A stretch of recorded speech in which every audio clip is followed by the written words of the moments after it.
फिनेबल का डीएसए किस तरह से लेना है एंड फाइल को किस तरह से लॉगिन करना है, इस वीडियो में मैंने आपको स्टेप टू स्टेप बताया कि इस तरह का क्राइटेरिया अगर रहता है तो फिनेबल कंपनी उस कस्टमर का लोन कर देती है। साथ में आपको डीएसए किस तरह से लेना है ये मैंने वीडियो के एंड में बताया, इसलिए वीडियो कंप्लीट वॉच करें। तो हम सबसे पहले ये समझते हैं कि किस क्राइटेरिया पर ये कंपनी लोन देती है। पहली चीज़ तो हमें ये पता होना चाहिए फिनेबल कंपनी सिर्फ सैलरी कैश करती है, बिजनेस लोन नहीं करती है। दूसरी चीज़ कि कस्टमर की सैलरी कितनी होनी चाहिए। देखो, अगर कस्टमर मेट्रो सिटी में रहता है तो उसकी 20 की सैलरी होनी चाहिए। अगर कस्टमर नॉन मेट्रो सिटी रहता है तो उसकी 15 की सैलरी होनी चाहिए। किसी भी कस्टमर की अगर आप फाइल लेते हो तो उसके साथ में उसका current address with pin code और company address with pin code ले लो।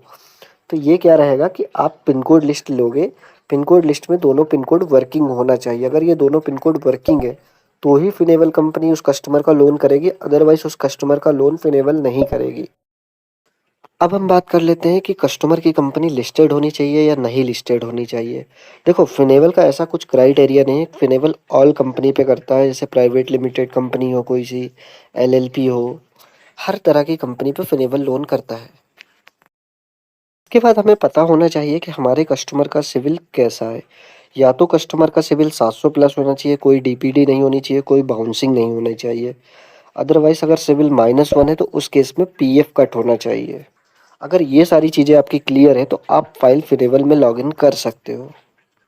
जैसे ही आप पोर्टल लॉगिन करते हो तो आपके पास कुछ इस तरह का इंटरफेस आता है। ऊपर जो 3 डॉट दिख रहा है वहाँ पर हमें क्लिक करना है।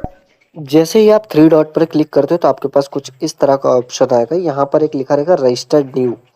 रजिस्टर्ड न्यू पर आप क्लिक करोगे तो आपके पास कुछ इस तरह का इंटरफेस आएगा। अब यहाँ पर आपको आपके कस्टमर का मोबाइल नंबर लेना है, कस्टमर से ओटीपी लेके प्रोसीड करना है। जैसे ही आप प्रोसीड करोगे तो कुछ इस तरह का इंटरफेस आपको देखने को मिलेगा। अब यहाँ पर आपको सिर्फ अपने के कस्टमर का पैन कार्ड नंबर डालना है, प्रोसीड का ऑप्शन आएगा, प्रोसीड कर देना है।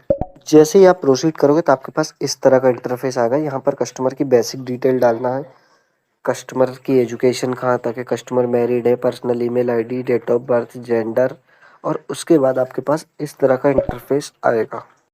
अब यहाँ पर आपको कस्टमर की कंपनी डिटेल डालना है। कंपनी नेम डाल दो, वर्क ईमेल है तो डाल दो, अदरवाइज नहीं है तो खाली छोड़ दो। उसके बाद कस्टमर कितने टाइम से जॉब कर रहा है ये डाल दो, नेट सैलरी डाल दो, डेजिग्नेशन डाल दो, ऑफिस पिन कोड डाल दो, उसके नीचे ऑफिस का एड्रेस डालना है। जैसे ही आप नीचे स्क्रॉल करोगे तो आपके पास कुछ इस तरह का इंटरफेस होगा। यहाँ पर आपको कंपनी टाइप डालना है, किस तरह की कंपनी है, प्राइवेट लिमिटेड है, एलएलपी है। उसके बाद लोन अमाउंट डालना है।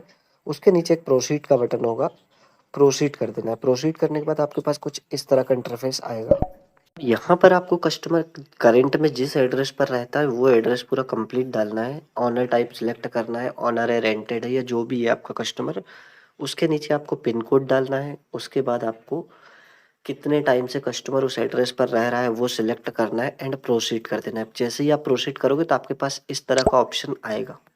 अब यहाँ पर आपको आपके कस्टमर की टोटल डिटेल दिखेगी, जो जो आपने फिल करी है। अदरवाइज आपने कुछ रॉन्ग फिल करा हो तो यहाँ पर एक एडिट का ऑप्शन है।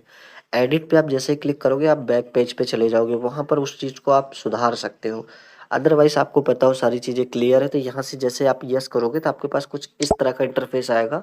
या फिर आपकी फाइल इसी जगह पर रिजेक्ट भी हो सकती है अगर सिविल ख़राब है, ज़्यादा इंक्वायरी है, या कुछ भी प्रॉब्लम है उस फाइल में। तो अगर इस तरह का इंटरफेस आया तो यहाँ पर आपको क्या करना है। देखो, यहाँ पर आपको कस्टमर का बैंक सिलेक्ट करना है एंड बैंक स्टेटमेंट अपलोड करना है। अदरवाइज आपके पास बैंक स्टेटमेंट नहीं है तो आप वापस गो टू डैशबोर्ड पे जाइए, कुछ इस तरह के इंटरफेस पे।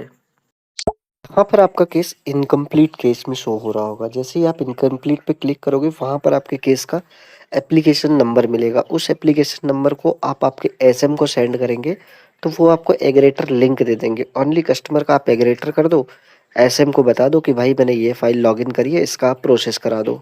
आपके जो एसएम रहेंगे वो आपकी फाइल को कम्प्लीटली डिसबर्समेंट करा के देंगे। साथ ही आप इस पोर्टल पर उस फाइल को ट्रैक कर सकते हो कि आपकी फाइल का प्रोसेस कहाँ तक हुआ। और जब इतना लॉगिन आप करोगे तो उस टाइम पर आपको कस्टमर के फ़ोन में फिनेबल का ऐप डाउनलोड करवा देना है और लॉगिन करवा देना है। इसके बाद जो भी प्रोसेस रहेगा वो आपका एसएम जो रहेगा वो कम्प्लीटली आपका प्रोसेस करवा देगा। अदरवाइज़ अगर आपको ऐप की भी वीडियो चाहिए तो वो मैं नेक्स्ट वीडियो में अपलोड कर दूंगा। अब हम सबसे मेन चीज़ ये समझते हैं कि हमें डीएसए किस तरह से लेना है। देखो, डीएसए लेने के 2 तरीके हैं। फर्स्ट, आप हमारी व्हाट्सएप कम्युनिटी ज्वाइन कर लीजिए, वहाँ पर आपको बना हुआ डीएसए मिल जाएगा। आप उस पर भी फाइल लॉगिन कर सकते हो, आपको उस पर भी पे आउट मिलेगा। अदरवाइज़ अगर आपको खुद का पोर्टल चाहिए, तो आपको स्क्रीन पर मेरा नंबर दिख रहा होगा, आपको उस नंबर पे सिंपली हाय करना है, आपके डॉक्यूमेंट शेयर करना है। मैं आपको एक एसएम का नंबर प्रोवाइड करूँगा, जो कि वो आपकी आईडी बना देंगे, साथ ही आपकी पूरी फाइल का लॉगिन प्रोसेस से लेके डिसबर्समेंट तक सारा प्रोसेस आपको स्टेप बाय स्टेप समझाएंगे भी। आपका फाइल भी डिसबर्स करा के देंगे, साथ ही आपको हर चीज़ में सपोर्ट मिलेगा वहाँ से। उम्मीद करता हूँ आपको login video and DSA process सारी चीज़ें समझ में आ गई होगी। तो अब मिलते हैं किसी और नेक्स्ट वीडियो में।